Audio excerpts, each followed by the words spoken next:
le journal du soir est l'un des rendez-vous les plus regardés de la télévision. Chaque détail est préparé à la seconde près. Pourtant, malgré toute cette préparation, le direct peut parfois réserver des surprises inattendues. Ce soir-là, la rédaction est confiante. La présentatrice, Marie-Sophie Lacaro, arrive sur le plateau quelques minutes avant le lancement.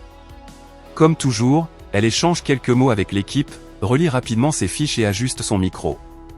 Le générique démarre. Les premières minutes se déroulent parfaitement.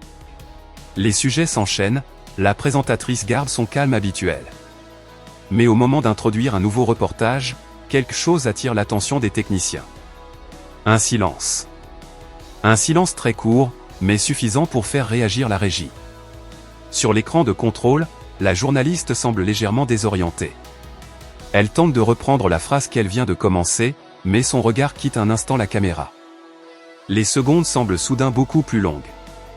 Sur le plateau, l'atmosphère change immédiatement. Les assistants se tiennent prêts à intervenir, tandis que la régie cherche une solution pour maintenir le direct sans perturber les téléspectateurs.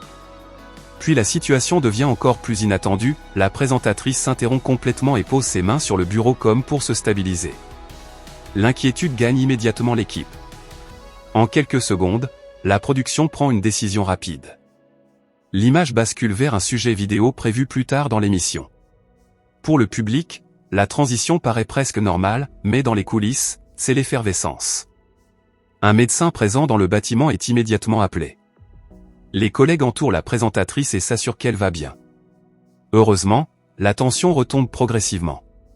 Pendant ce temps, sur Internet, les réactions explosent. Les téléspectateurs se demandent ce qui vient de se passer. Certains pensent à un problème technique, d'autres